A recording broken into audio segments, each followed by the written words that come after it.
Yeah, I remember this part taking a lot longer than this when I was a kid, because there's one thing I have not really changed or maybe gotten slightly better at, less than dodging attacks, which I seem to recall being better at when I was a kid. And I think boos just spawn every time you are on that area, because they just keep chasing you until you get off there and then they disappear. But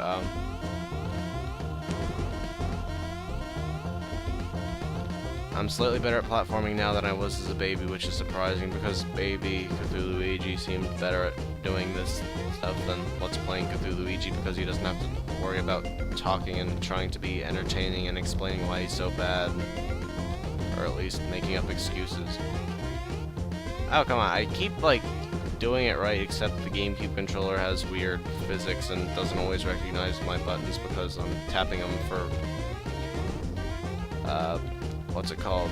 Game Boy type tapping, which doesn't require to be tapped as hard. That's rational, right? Yeah, I'm gonna save after that just so I don't die, and or yeah, just in case I die, I don't have to do that again, or at least don't have to do anything again, for that matter. So the enemies here are pretty tough. I'm bad at dodging them. And then there are 7 mini-bosses, which is pretty fun times, because you get a little mini-game in front of all of them, I think.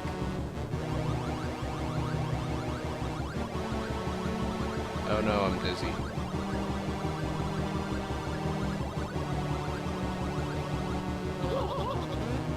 So I think in New Super Mario Bros. Wii, they all got colored shells. Anyway, this is pretty fun. You get to play as messed up controls. Up is left, down is gray.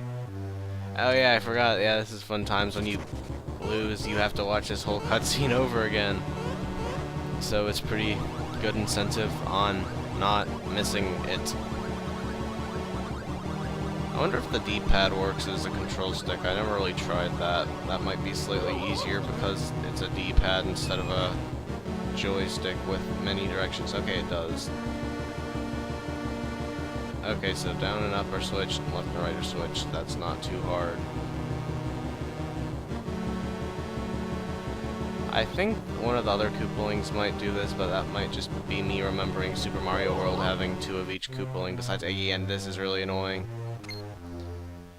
Okay, I'm gonna give this one more try, and after that I'll probably try to cut out the spinning around parts, although that might sync the video, so maybe not. Maybe I'll just speed up the whole thing until I get to the boss battle. Of course, that makes them dizzy and they can do their spin jump and everything fine, and whoops. For some reason, when you first press the button, it goes in the right direction or something. If those didn't follow a weird figure-8 pattern, I would be able to do it. But it's confusing me, and that one follows like a really weird random number generator base pattern. And Mario's a worthless piece of crap who can't not walk really slowly and not stick his feet out to get killed by everything. And for some reason I feel like that spinning is breaking my capture device, even though it seems to be taking it pretty nicely. Maybe using the D-pad is what confused me. And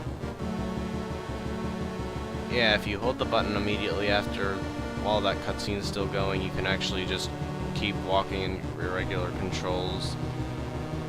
But then if you let go of the control stick, the reverse controls will be there, and have to stay up here because this jerk's gonna just randomly pop out of nowhere with its wonderfully choreographed patterns. Anyway, at least this guy's not too hard. None of the Koopalings are really hard.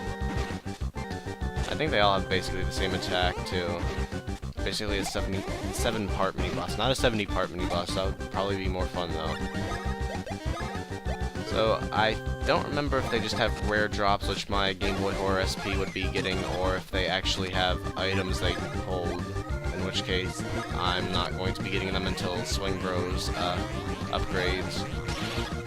But either way, they all hold, or at least some of them hold, items. That was basically just what I said, yes. I don't know if they're particularly great, but I'd like to be getting them if possible.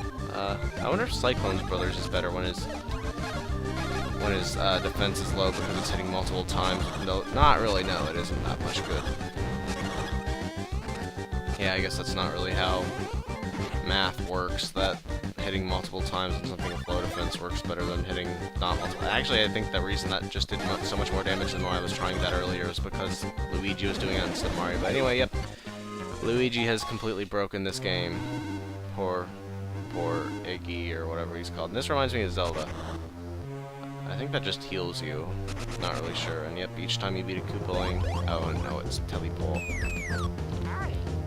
And each time you kill a Koopaling, you, something makes to go to the next Koopaling. And there are little Kameks there, because Kamek is totally a unique character.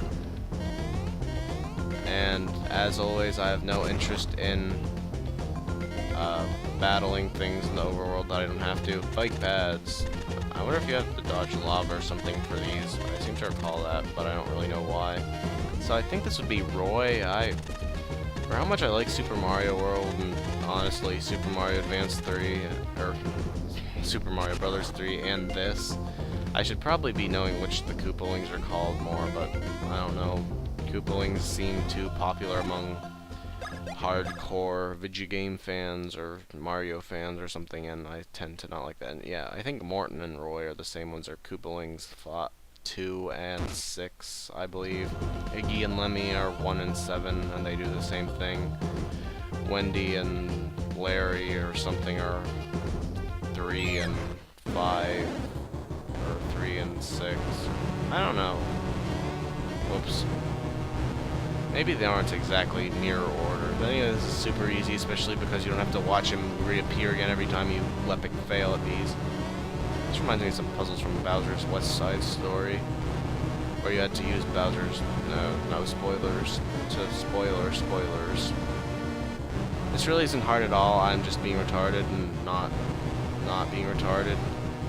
That's the gist of it. Here we go.